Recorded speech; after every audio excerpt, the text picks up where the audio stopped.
So you've got more content on Saul for me? Yes, sir, I do. Amazing. So what's good King Saul up to? Making his army fight on an empty stomach.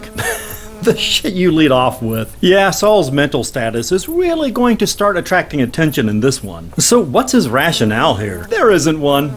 Maybe the troops are getting a little pudgy. Maybe. So anyway, he tells his army no one's allowed to have dinner before evening on pain of death unless he's already taken vengeance upon his enemies. Well, okay then. But when his army walks into the woods one day, they find honey just lying on the ground. There's honey on the ground? What's going on there? I have no idea, but the stuff seems to be everywhere. It sounds like something out of Candyland. Well, it's not. So after this, do they take Lollipop Lane to the chocolate swamp? No. Maybe they'll run into Lord Licorice. Stop it. Sorry. So the troops won't eat the honey, even though they're starving. But Saul's son Jonathan is with them, and he's like, my dad's an idiot. Give me some of that honey. Uh-oh, does he get in trouble? He sure does. In fact, Saul is absolutely determined to kill him because of it. Saul wants to kill his own son for eating honey. Yep, and even Jonathan is on board with this, saying, I tasted the honey, I guess I gotta die now. Oh, a very agreeable child. But the troops won't allow Jonathan to be murdered by his father because they credit him with a victory they'd had over the Philistines recently. Well, great. So with that unpleasant matter settled, Saul goes back to work, keeping the Israelites in a state of perpetual war with seemingly everyone around them. I'm sure that state of affairs will only be temporary. Don't hold your breath. In fact, God says while you're at it, add the Amalekites to the list. Why do they get special mention? Because they attacked the Israelites way back in the day when they came up out of Egypt. Really? That was ages ago, and God is still butthurt about it? Well, the Amalekites have been a nuisance a couple of times since then. I see. Time to give them an attitude adjustment. Not so much. See, rather than dilly-dick around with these guys anymore, it's time for a final solution. Is it time for a God-approved genocide? It's time for a God-approved genocide, baby. Oh, God-approved genocide is tight. Yeah. Sparing any virgin girls in this one? Nope. God wants every last man, woman, child, and even infant massacred. Cattle, sheep, donkeys. God wants them all dead. Nice. And that's what they do. They march in there and put everyone to the sword. Wait,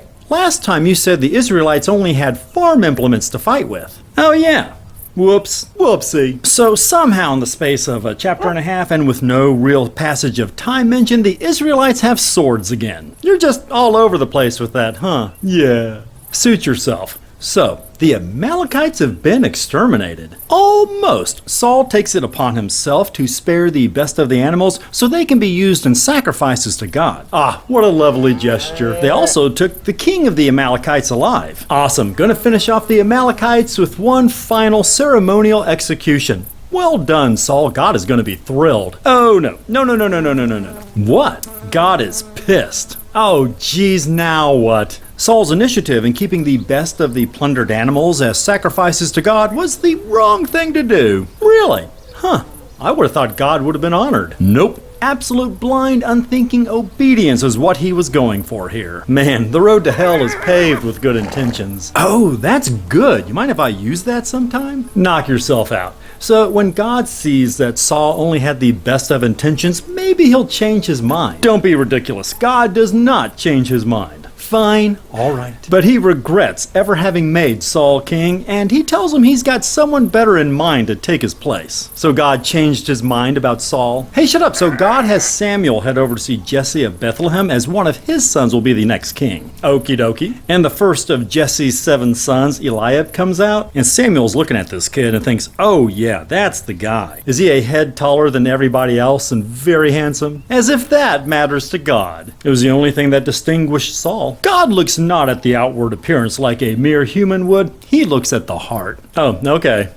That's actually pretty cool. I know, right? So is God going to pick the ugliest, sickliest of Jesse's sons and really solidify the message that it's the heart that counts the most? Nope, he's going with David, who is a great-looking, fine-featured fellow who's simply glowing with health. Oh yeah, that's absolutely in keeping with the message you had going there. Yeah. Does Samuel do the oil dump and kissy face like he did with Saul? Yes, on the oil dump, but there's no kissy face this time. Aw, don't worry, there's some more kissy face coming in the near future.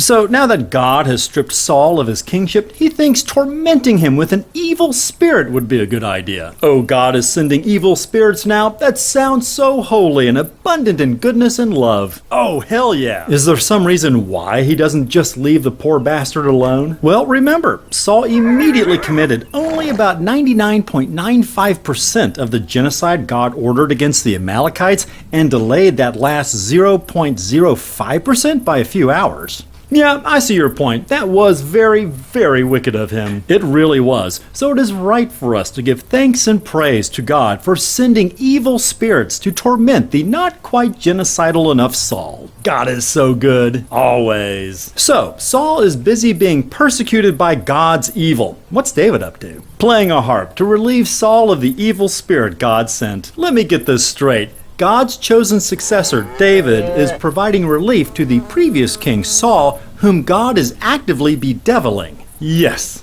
Oh, wow, wow, wow. Wow. Yeah, so that is a thing that is happening. Next, we have a big fight with this giant Philistine named Goliath. And what's his deal? He's a 9-foot-tall, badass warrior decked out in massive armor and huge weapons. Dadgum. And this Goliath guy wants a mano-a-mano duel with an Israelite champion, and little David accepts the challenge. Isn't it going to be impossible for a young sheep herder with no military experience to win a fight like this? Actually, it's going to be super easy, barely an inconvenience. Oh, really? Yep, David takes his sling, and on his first attempt, he bullseyes Goliath right in the forehead, killing him instantly. Wow, that was easy. Well, God is truly on his side, so the outcome was a foregone conclusion. Being in God mode really undercuts the impact of David's win, huh? I guess it does. I'll add a bit where David walks up to the body and cuts off Goliath's head. That'll look great in pictures. Wouldn't Goliath's fellow soldiers step in to prevent that? Don't worry about it. Oh, okay, I won't. So that's about it. What do you think? It was all a fairly fun story, but I gotta admit that final encounter with Goliath was pretty anticlimactic. You think? Oh yeah, you could have done so much more with that scene, but I guess God mode had to be a thing. Yep, my hands were tied. At least you had David taking a trophy head there at the end. That was cool. Yeah. I think I'll expand on that for next time. Okay. Maybe have David go on a campaign against those uncircumcised Philistines. Take some more heads. Have him take a lot of heads. 20 or 30. 100. Holy smokes, can you imagine? 100 heads. They'd be singing songs about that forever. Yeah. What? Hang on a second, God is talking to me.